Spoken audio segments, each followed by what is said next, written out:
West Texas. We know it as a place of wide open skies, rugged beauty, and endless deserts. But while the rest of Texas gets the spotlight, this amazing place is often overlooked. Actually, only about 1.5 million people live here, depending on how you count.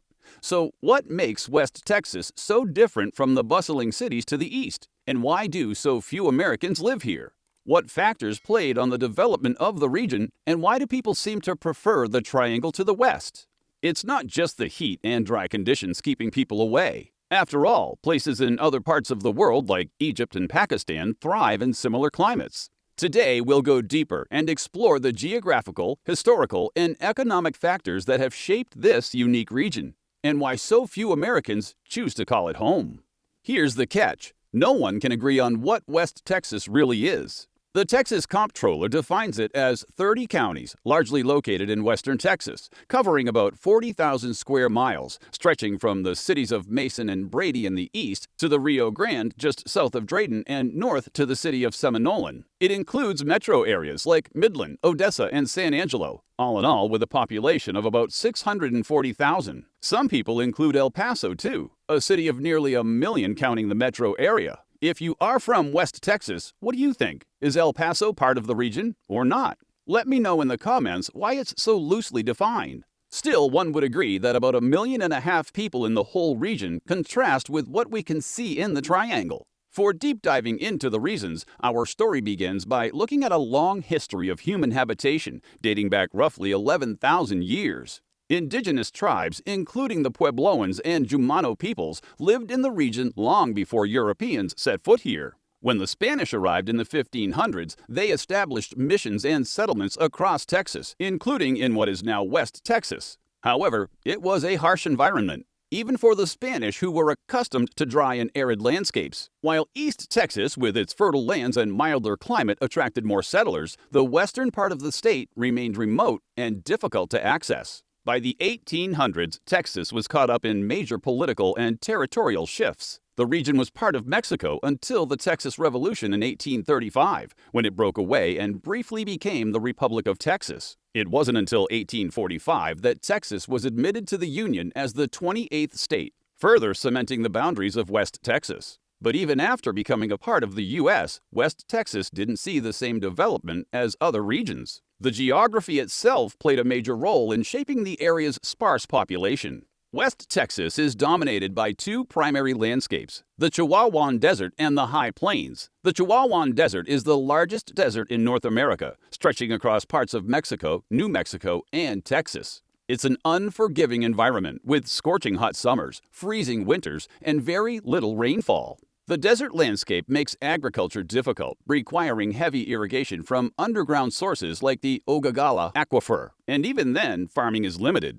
To the north, the high plains rise from 3,000 to 5,000 feet above sea level. Known as the Llano Estacado, or Staked Plains, this vast plateau covers part of West Texas and New Mexico. It's a region of flat, treeless plains that slope almost imperceptibly. The area is used primarily for ranching and, more recently, energy production. We'll talk about this recent development a bit later. But of course, this dry, rugged terrain is far from ideal for large-scale settlement. Further complicating matters, the infrastructure in West Texas has always lagged behind the rest of the state. The vast distances between towns and cities, combined with a lack of natural water sources and limited transportation options, have made it difficult to develop. So, why have so few people chosen to live in West Texas? The reasons are a mix of geography, climate, and economics. First, and more obvious, there's the climate. While the rest of Texas enjoys a more temperate, sometimes tropical climate, West Texas is harsh. The northern parts of the region can see heavy snowfall in the winter, while the southern deserts face extreme heat in the summer. Rain is scarce, with some areas receiving less than 10 inches a year. This combination of extreme weather conditions makes it less appealing for large-scale development or settlement.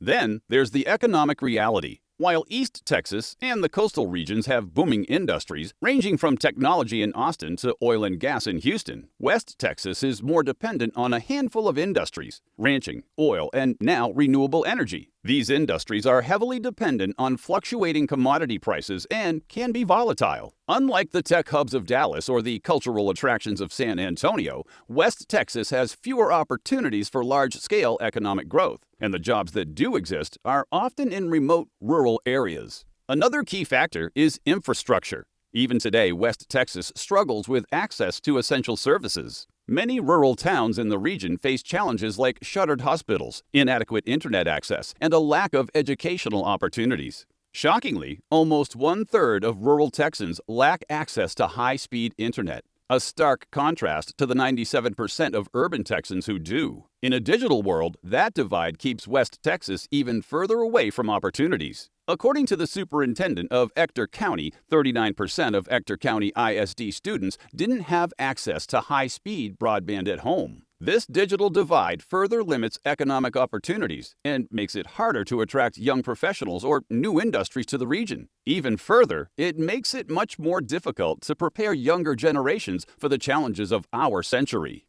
Lastly, the demographic makeup of West Texas plays a role. The region is home to a large Hispanic population, nearly 48% according to Texas Comptroller. Many are disproportionately affected by poverty and education disparities. On a state level, Hispanic Texans are more than twice as likely as white Texans to be living below the poverty level according to a recent estimate of the U.S. Census Bureau, and they are less than half as likely to graduate from college with bachelor's degrees or higher.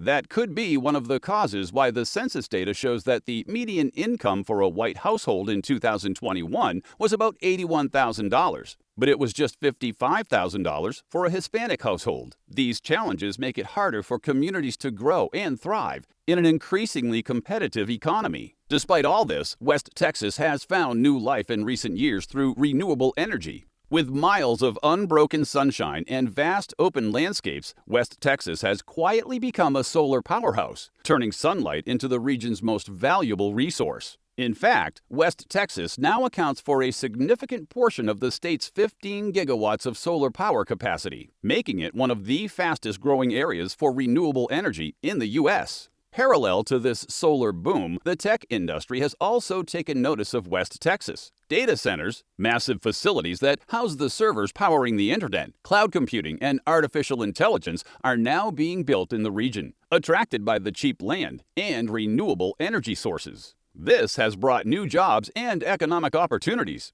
from construction workers to engineers helping to diversify the local economy beyond just oil and ranching.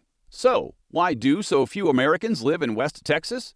The answer lies in its unique combination of geography, climate, and economics. The vast desert landscapes, extreme weather, and limited infrastructure have historically kept the population low. But recent developments in renewable energy and technology suggest that West Texas may finally be on the brink of change. As new industries continue to grow, this once remote region could see a new wave of settlers and economic growth, making it a place to watch in the years to come. Until then, West Texas remains a land of rugged beauty and untapped potential, with a community as resilient as the land itself. Who knows? The next big Texas boom might just happen right here.